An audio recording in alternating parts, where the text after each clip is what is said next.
颇识时务的。事情到了这一步，想必即使他们心里还打着两面耍花枪的主意，又焉敢当着下官的面表露出来？更何况，此事原本就不大，此时他们恐怕还未回过神来呢。他们回过神来又能如何？只是此事只算成了一半，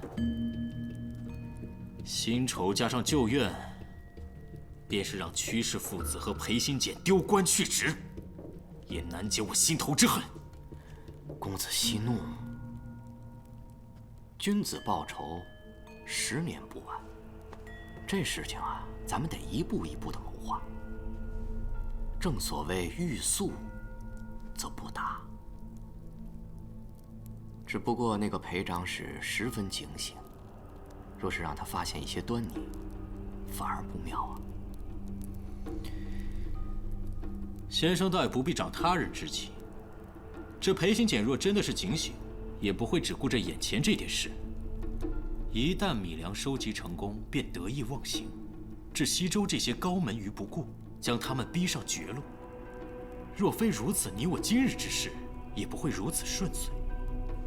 不过这个裴长史啊，还算是有一些手段，只不过终究他还是嫩了一些。他只看见咱们见光霍霍，却不知剑锋所指根本不在于此。因此，公子，他这一步走得越好，下一步便越是无路可走。公子，你有何忧所图不成呢？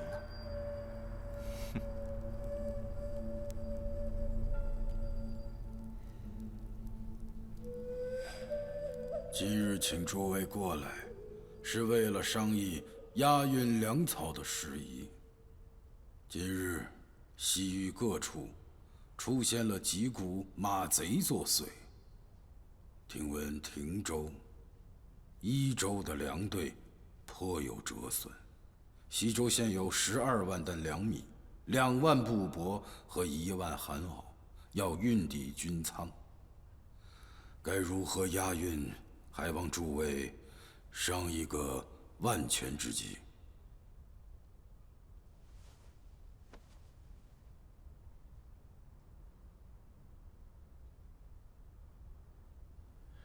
都督，下官记得往年的西周兵粮皆是由行商自行押运，并无不妥。今年依旧可以循此就例。哦，对了，只是下官最近听闻苏公子府中有500精兵，皆是以一敌百，精锐之师。近来又募得500箭卒，日夜操练。想来，若是将这1000人分到各个粮队，由苏公子居中调度，统一指挥运粮之事，十拿9稳。苏公子以为如何呀？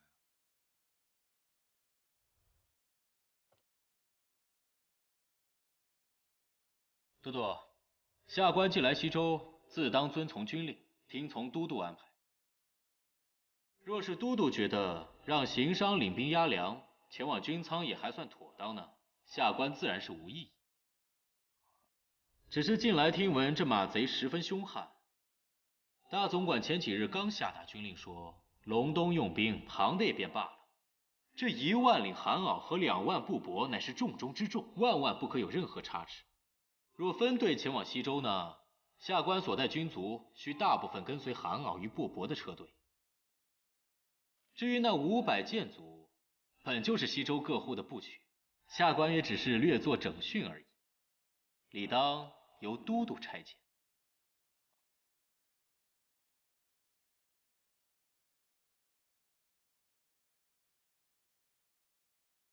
都督，关于这集中调度之事，关系重大。苏公子与各位行商并不相熟，对西周的地势也不太了解，所以恐怕难当此任，还望都督另派高明。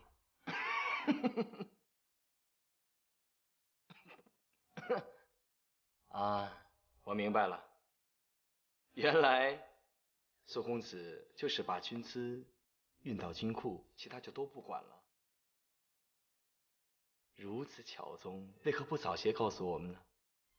害我们白高兴的半日，以为运送的事我们都不用操心了。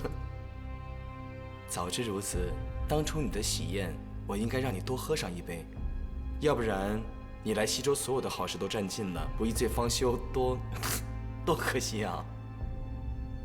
哎，玉郎，哎，休得玩笑，还是商议正事要紧。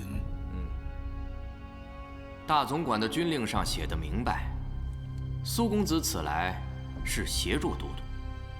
所谓协助者，协从而助之也。这军资的筹集押运，本就该是都督负责。公子何德何能担此负责二字？还请都督指派一人，我等也好安排军士协助押运。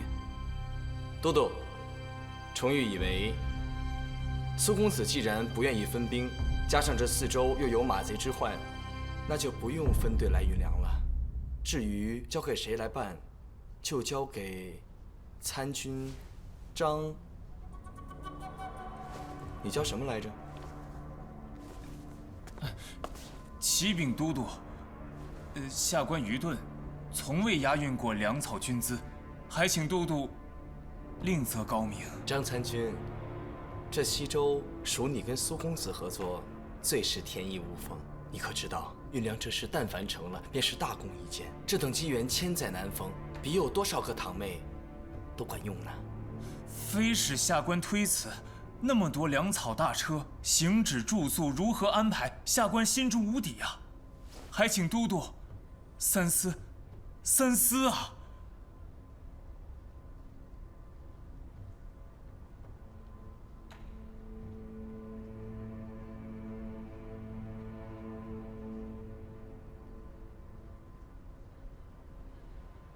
你们都看着裴长史做什么？张参军，这世上怎么会有生而知之的事啊？总会有第一遭的。啊，难不成这天下的好事都该是咱们的？苦差事便是由旁人来做？你是名将之后，生于西周，长于西周，在西周城内，哪家哪户行事，不得听你张参军几句啊？以我来看，此次押粮之事，还是张参军最为合适。不知诸位有何意见呀？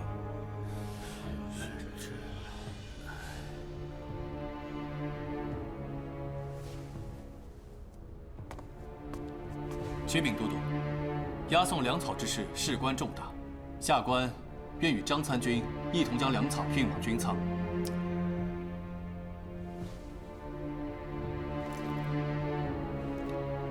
只是不知道屈司马可否就这沙场烽烟，与裴某再痛饮一回。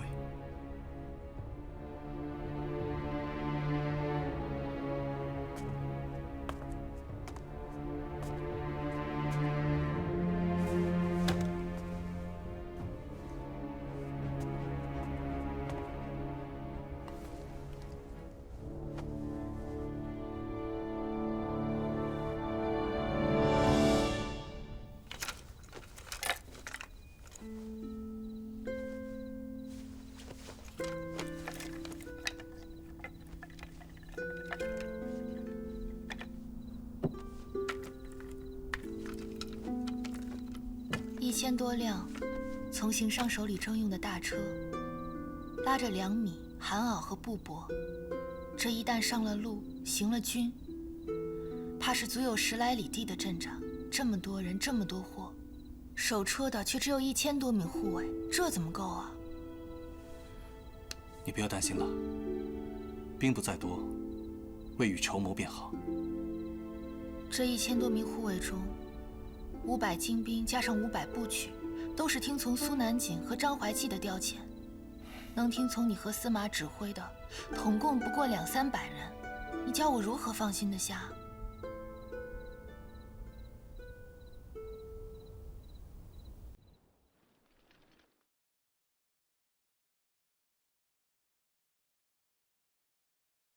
禀告大总管，乱党残军已被我军打散，我军按大总管计划屯军于龟兹西北面。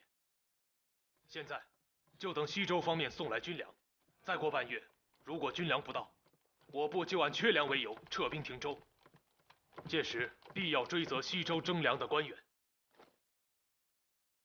待我即刻上表参导那个裴行俭。大总管且慢。大总管，西周发函，20万担军粮已出发，不日将到。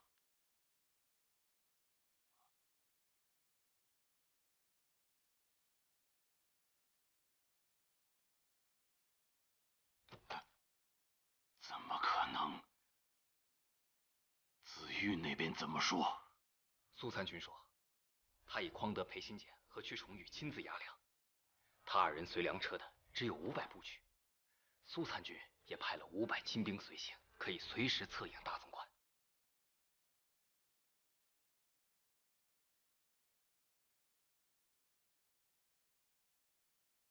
传令下去，你去告诉苏南锦和卢参军，3日之后与我里外配合，让他们2人有来无回。是。调我600亲兵，打扮成马贼，一见到粮队，杀人劫粮。是。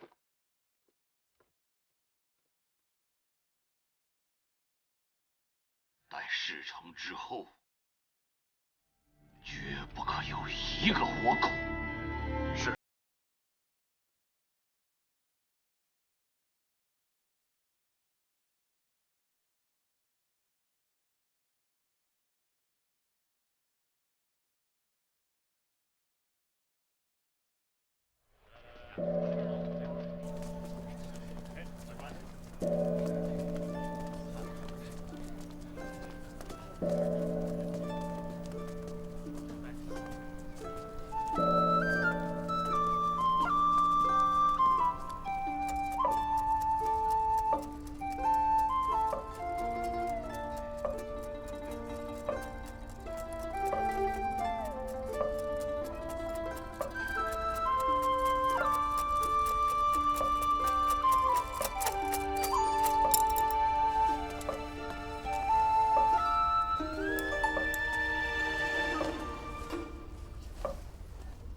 巧了，敏娘也是来为夫君祈愿的吗？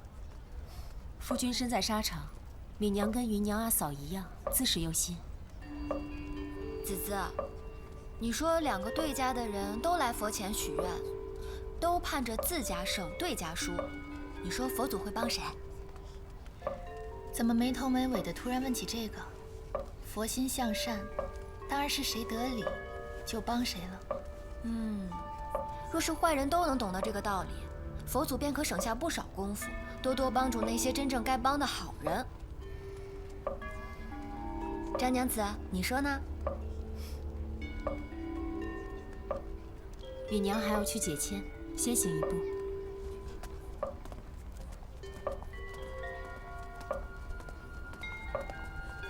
苏南锦逼着玉郎和子夫去送粮，定是挖了陷阱等着他们跳呢。他若是求得了好签，岂不是会对玉郎和子夫不利？子子，你快想想办法，看看他求的什么签。若是不然，我今夜又要睡不着觉了。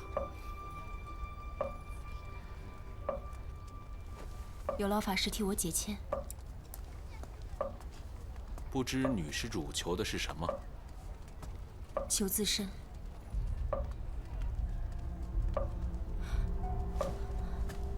阿嫂不是去烧香了吗？可是故意跟着敏娘，想要窥探敏娘隐私。这倒真是我的不是了。方才你说是为夫君求签祈福，我又怎意有他？是云衣想为司马求签，我想那签筒中少了一只，只怕求得不准，这才急着来取。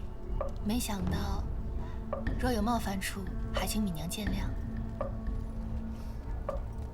是敏娘唐突了，阿嫂莫怪。怎么会呢？见你对出征在外的苏公子如此放心，倒是令我宽心不少。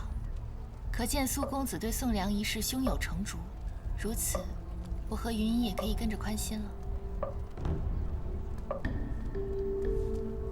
夫人，夫人不是来取签的吗？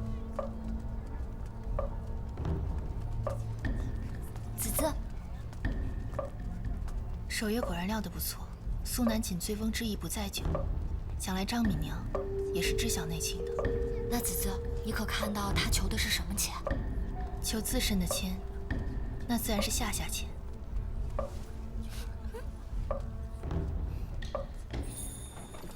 苏南锦运粮途中借故离去，盛裴区带少量部曲继续前行。当夜，大批马贼入侵，所幸裴行俭早有预料，布阵抵抗，但人数差距悬殊。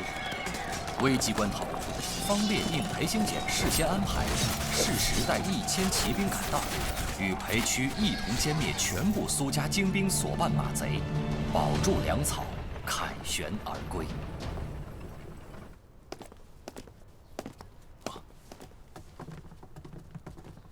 裴长史，去司马，我等押运的军粮入库了没有？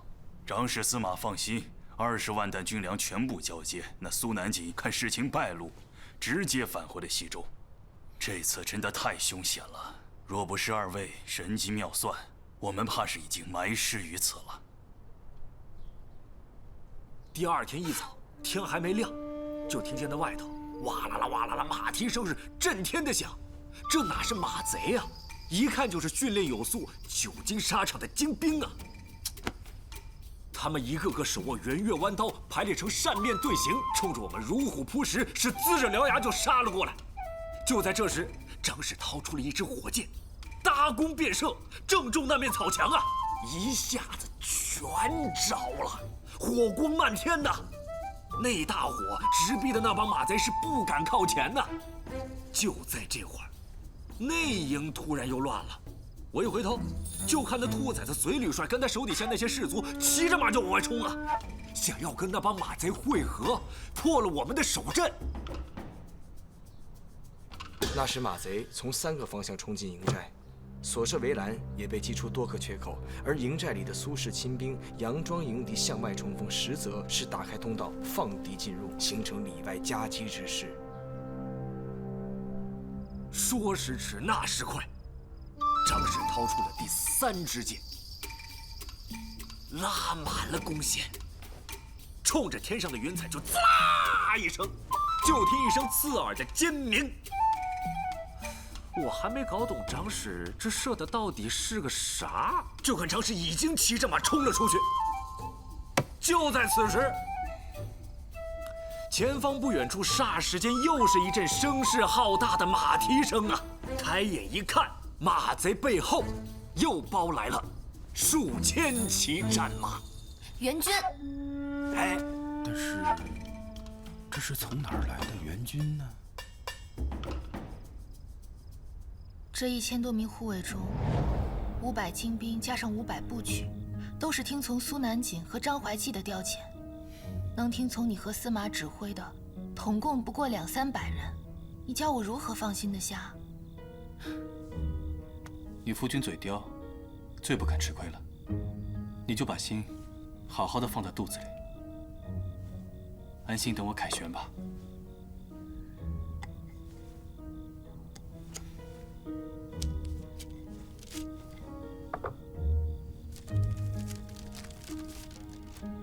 这是我跟方烈借兵的书函，我会连夜遣人把此信送出去。娘子可放心了。等你平安归来，我的心才能放下。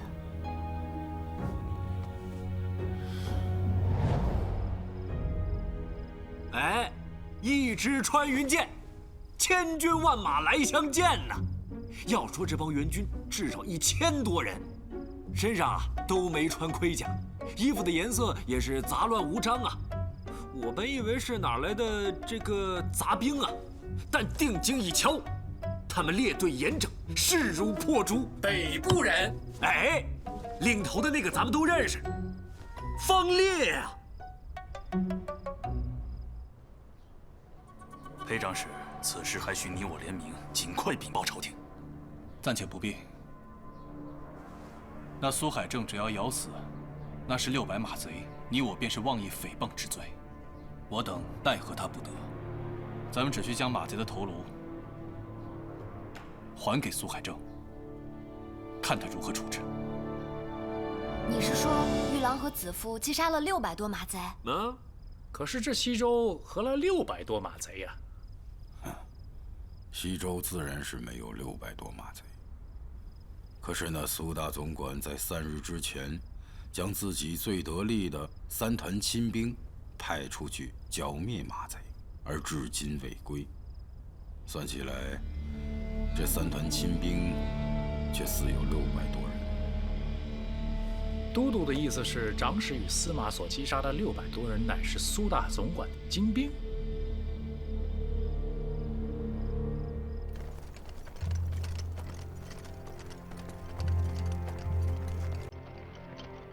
这600人，是我花了整整7年时间，费了无数心血才培养出来的精兵，是精锐中的精锐，心腹中的心腹，如今却只剩了这样一堆头颅。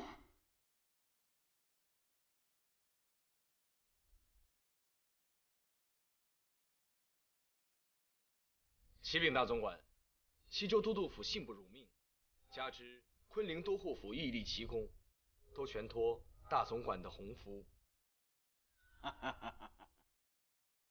司马果然是胆略过人，老夫自愧不如。听闻此次你们全歼马贼，莫非一个未留？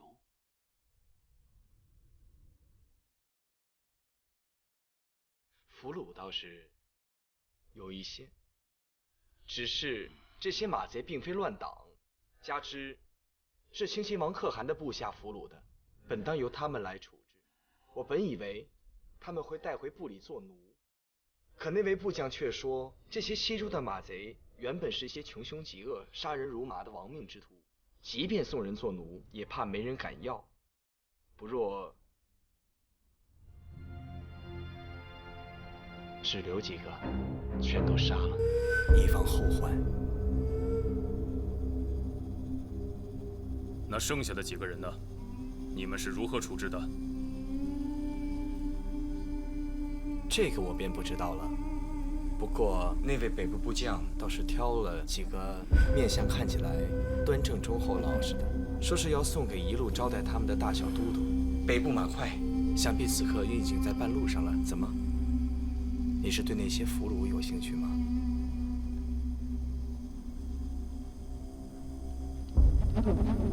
裴长史、屈司马，二位一路辛苦了。既然军资已经送到，二位先去歇息，我定然会为二位请功。大总管高义，只是年关将近，下官们还需即刻返回才好。大总管的情谊，还容我等下回再领。哦。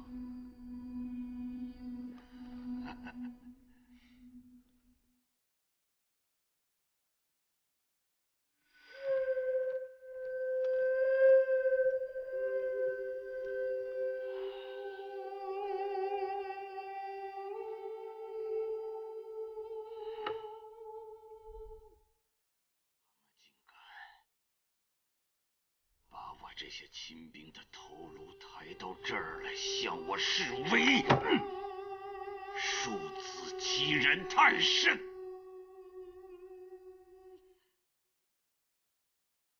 还有这位兴西王可汗，我倒不知他是何时与屈家搅作了一堆。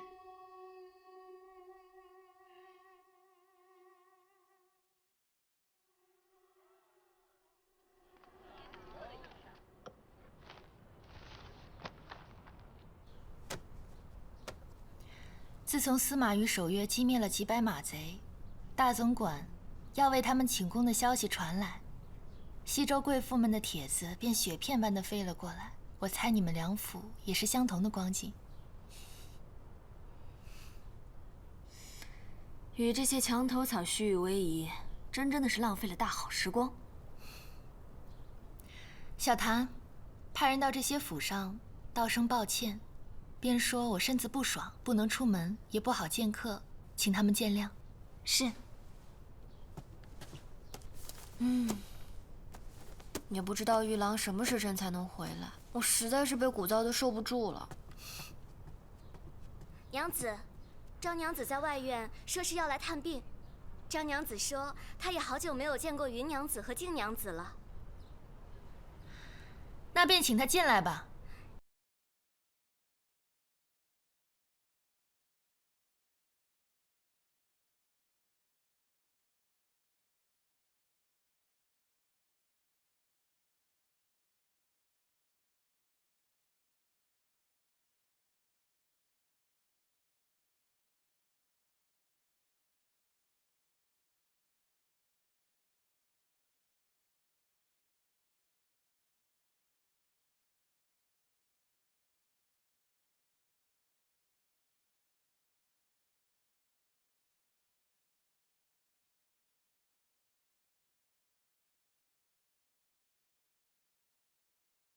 总算见到你了。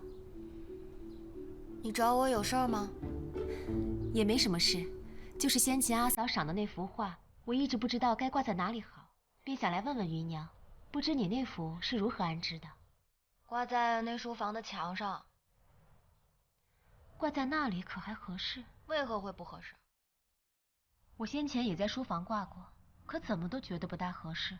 不知芸娘是怎么挂的？能否让我看上一眼？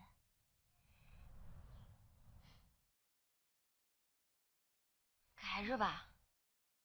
哪日都好。横竖我也有好些日子没有见过阿嫂了，今日只想多打扰她一会儿，待会儿也好同你和静娘一道回去。这些日子倒是日日听大伙提起你的夫婿王明府，都说好生羡慕呢。他不过是心眼生的时些，不会见风使舵，因此也不至于进退两难。正是，还是静娘好福气。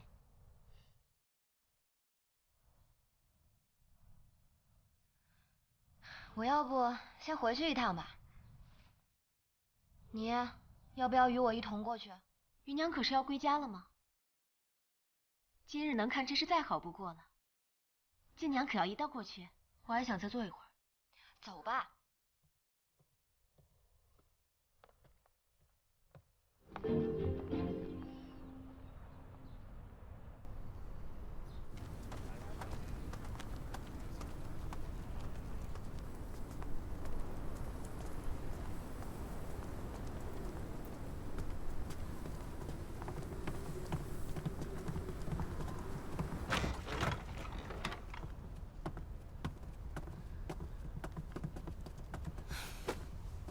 画在那儿呢，你看吧。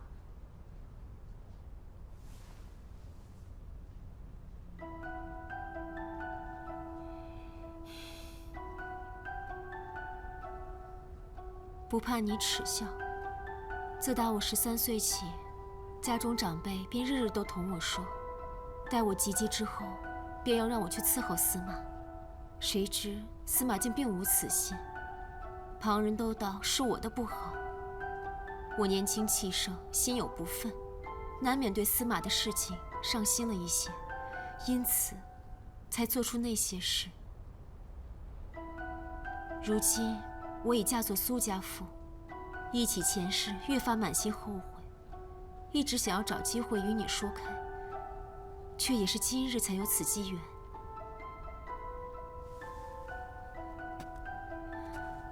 芸娘，前世是我做的不对，望你莫往心里去。哎，你与我见什么礼啊？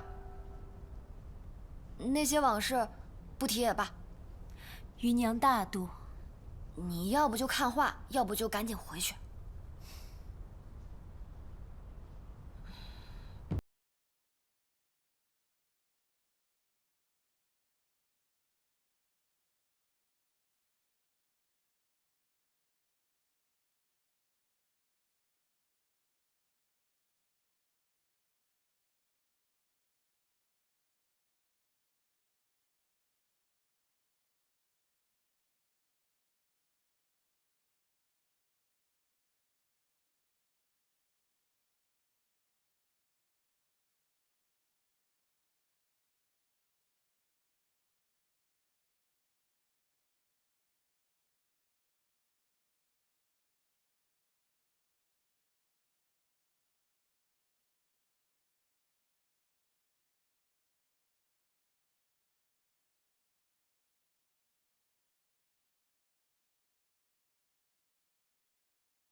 画技，于旁人而言已是了不得的才华，于他，不过只是墨迹。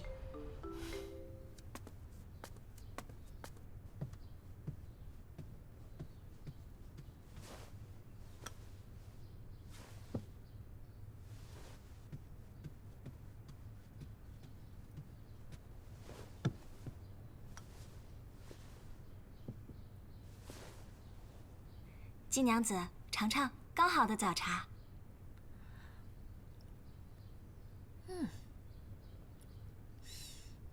真好喝。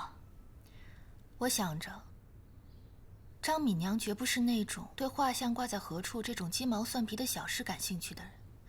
这几日这么执着的要见云衣，要看那画像，究竟打的是什么主意？糟了！怎么？可有什么不妥？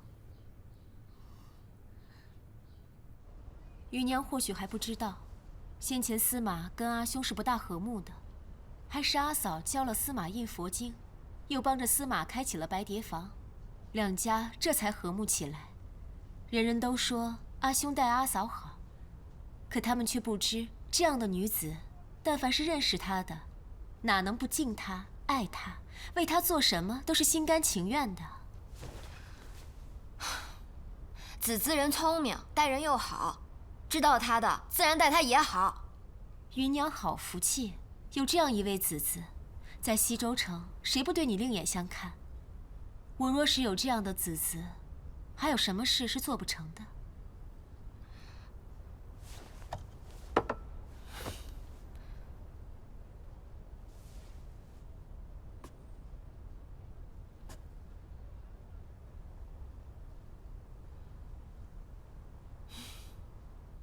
张敏娘自小与我认识，她今日定然是不想让我跟去，所以才特意如此问我。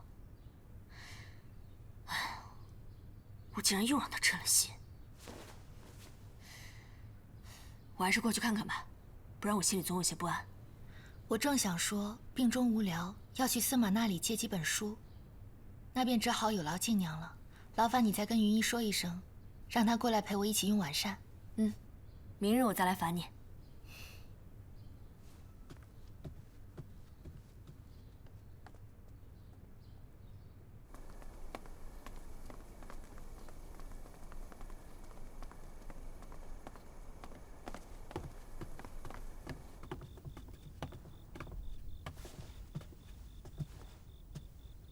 你这画看的，把云衣都看睡着了。早就想走了，可看云娘子睡着了，想是累了，不好打扰她，便多待了一会儿。这画看的可还好？可是看出了什么玄机？哪有什么玄机？我是在感叹这作画之人是西周最有福气的女子。莫说云娘，便是我，只怕也是沾了她的福气呢。静娘怎么来了？启禀娘子，司马回来了。玉郎回来了。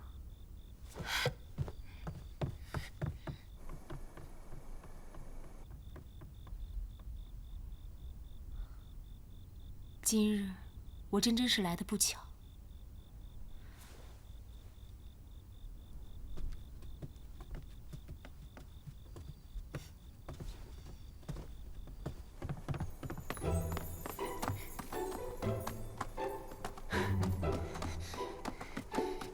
玉郎，你回来了。我肚子饿了，给我弄点吃的。好。跑慢点。阿兄，你回来的倒快，怎么像是瘦了好些？不用跟着粮车，自然是快了些。最近怎么样？还好，恭喜阿兄立了大功。这院里的规矩你知道，以后这种人就不要再放进来了。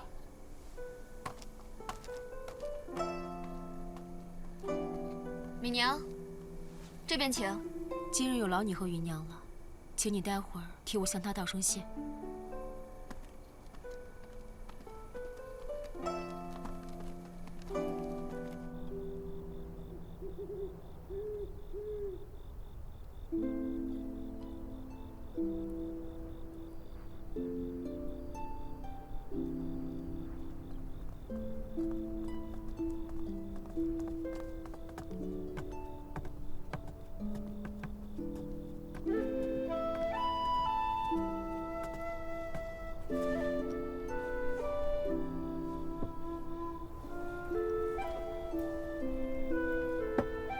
娘子，这是郎君爱吃的百岁羹。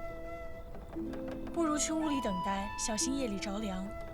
静怡安闲舒适，加上这星光璀璨，不对月而饮却有些可惜。不知守月此刻所看到的夜空，和我看到的有没有什么不同？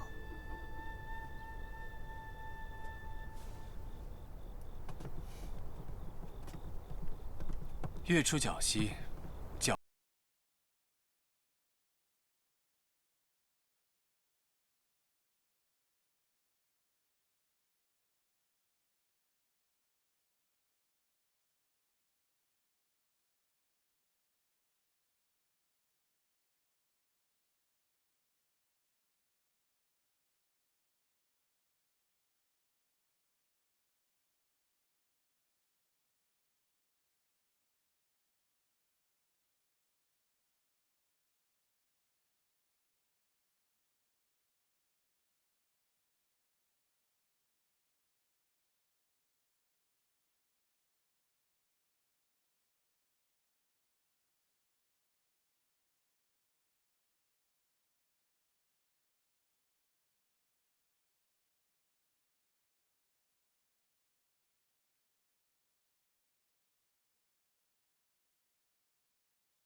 我想军帐之中你是吃不到这味道的。好。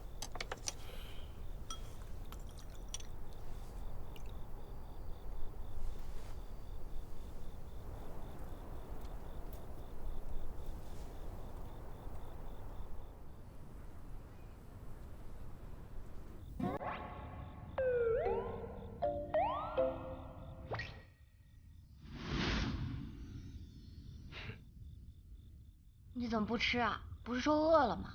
这些都是你爱吃的，特意为你准备的。听说你把我的小九给喂死了。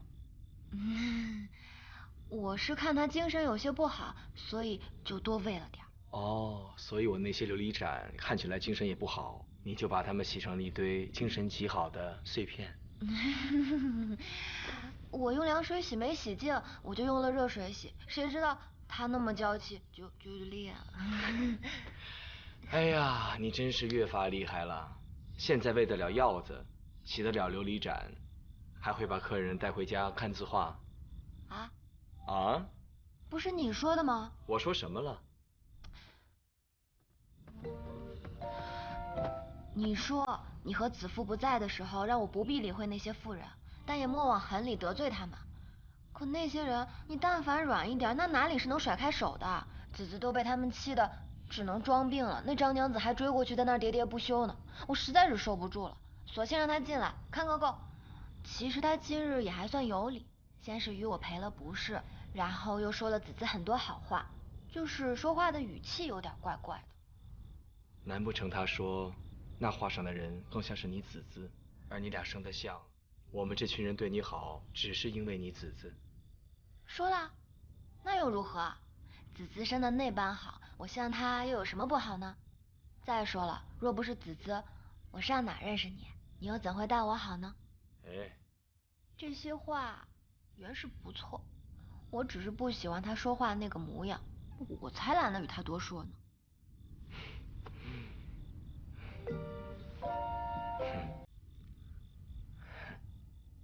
我可是又做错事了。